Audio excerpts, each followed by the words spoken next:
আজকে আমি কাঁচা আম দিয়া আচার বানাবো। আটিটা কেটে নিয়ে ওই যে আটি শুদ্ধ আমি কেটে নিছি, ভালো করে ধুইয়া একদম মুছে নিছি, একটু পানি যেমন না থাকে। এখন আমি হলুদ দিয়ে দিব আর দিয়ে দিলাম লবণ। এখন আমি মাখায় নিব। আচারটা খেতে কিন্তু অনেক মজা লাগে। আপনারও এরকম চোলখার লগে এরকম আচারটা বানাবেন, এটা খেতে কিন্তু অনেক ভালো লাগে। এখন আমি দিয়ে দিলাম সরিষার তেল। তেলটা গরম হয়ে গেছে, এখন দিয়ে দিলাম দারচিনি আর হচ্ছে শুকনো মরিচ। এখন দিয়ে দিলাম সরিষা বাটা। দেখছেন সরিষা বাটাটা দিয়েছি, উপরে উঠে আছে। এখন দিয়ে দিলাম একটু আদা রসুন বাটা 1 চামচ, মরিচের ফাঁকি দিয়ে দিলাম গুঁড়া,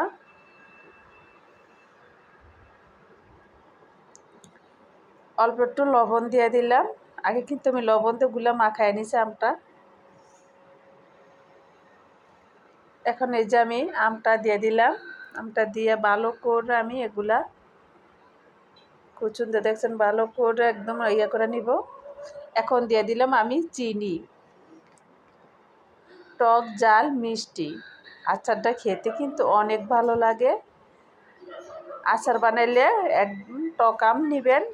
টক আম নিলে কিন্তু আচারটা খেতে অনেক ভালো লাগে। যে যেরকম মিষ্টি খান এরকম দিবেন।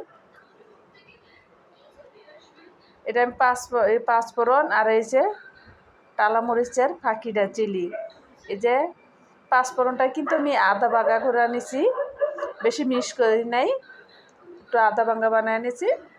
আপনারও এরকম বা ব্লেন্ডার করে নিতে পারেন, আবার শিলপাটায়ও আদা ভাঙ্গা করে নিতে পারেন। এটা খেতে কিন্তু অনেক ভালো লাগে। দেখছেন মাশাআল্লাহ কালারটা কীরকম আছে।